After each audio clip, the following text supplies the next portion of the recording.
Saan kaya humuhugot ng tapang lakas ng loob si Senador Bato de la Rosa? Ngayon na kanyang sinasabi na handang-handa na raw siya na harapin ang iso sa ICC. Ngayon na siya ay nahalal muli bilang senador ng Republika. Kaya ko nitatanong yan kasi noong nakaraan, before election, wala nang mahuli, before at after mahuli si Digong Duterte, nung una na hindi pa nahuhuli si Duterte, sabi niya, haharapin niya. Hindi siya natatakot, hindi siya magtatago.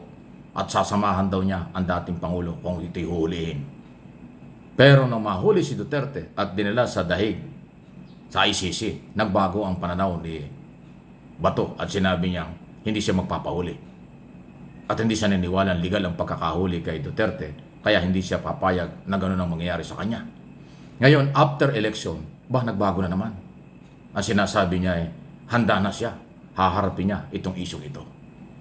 Yung kapangyarihan niya na siya'y senador na nakaraang 6 na taon, ngayon ay bagong senador sa susunod na 6 na taon. Wala namang pagkakaiba yun eh. Pero bakit nagbago ulit? Dahil ba meron na siya ng kakampi ngayon na ilang senador? Dahil ba tapos ng eleksyon?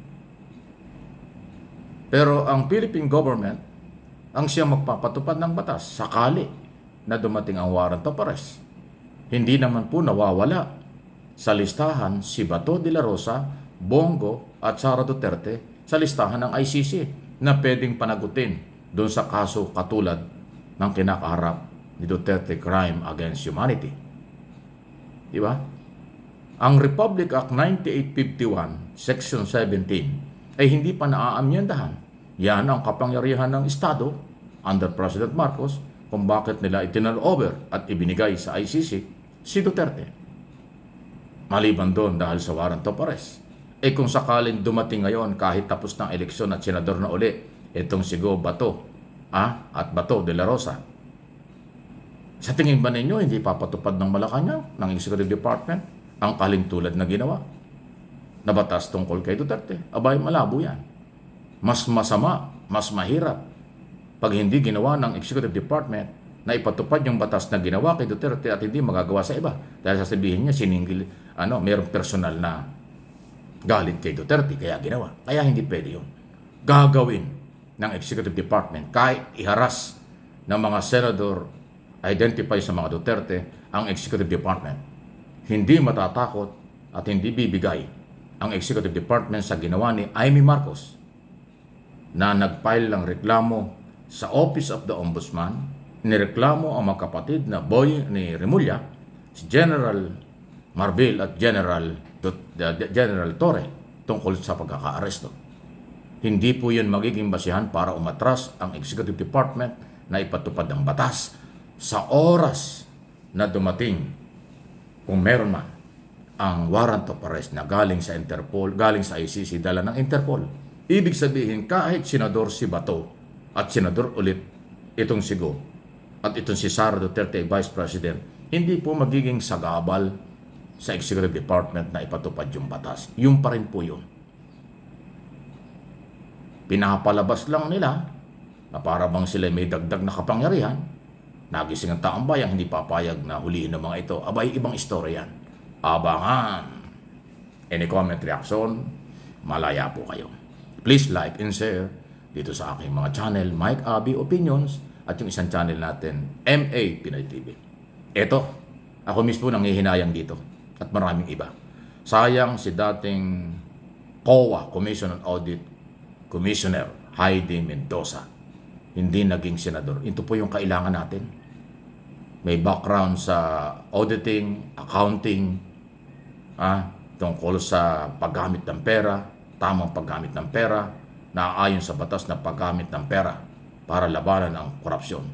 Pero hindi po ginawang senador ng mga tao, ng mga botante. Ako binoto ko ito.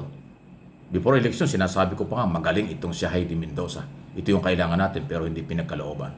Kung ikukumpara natin si Mendoza, pasintabi na po, doon sa mga nanalong mga ilang senador dyan, malayong malayo. Yung credential, katapatan,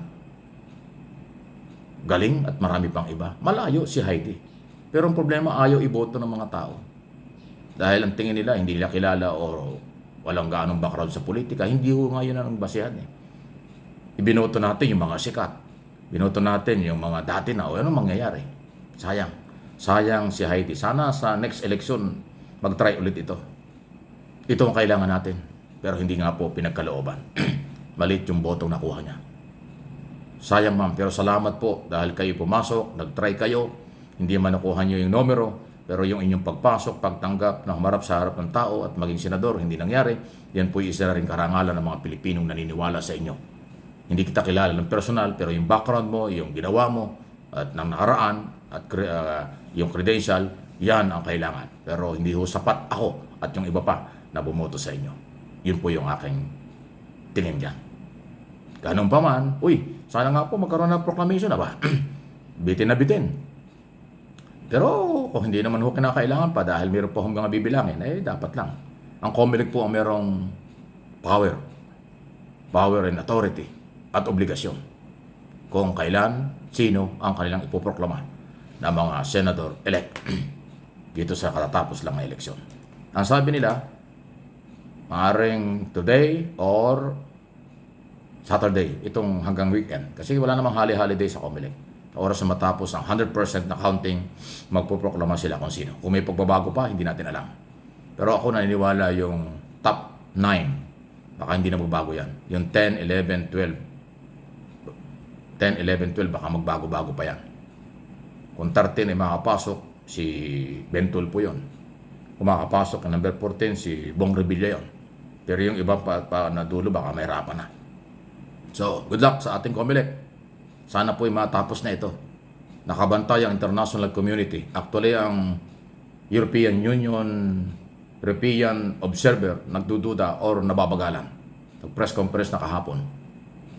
O na isang araw na medyo nagdududa sila bakit mabagal. Marami ho mga bansa na merong kinatawan dito sa Pilipinas para mag-observe. Yun naman ay illegal. Kahit sa Amerika, pag may eleksyon, ang Pilipino at iba pang mga bansa nag-observe sa eleksyon sa Amerika. Ganun po, normal lang yan. Yung observer na iba-ibang lahi, iba-ibang bansa na may kinatawan dito ay nag-aabang kung ano nangyari. Kung kaya na ba natin talaga ang computerized at mabilis na eleksyon. Pero medyo nabagalan. Natapos ang eleksyon ng maayos pero yung counting nagkaroon ng medyo mabagal pa. Sana maayos ito sa lalong madaling panahon para hindi masarado sa kaisipan ng iba na nagduda sa resulta ng eleksyon. Tapos ng eleksyon, tulungan natin ang COMELEC na matapos ang maayos na bilangan at proclamation para makamove on ang lahat. Okay? Magtrabaho na. Trabaho, trabaho, trabaho.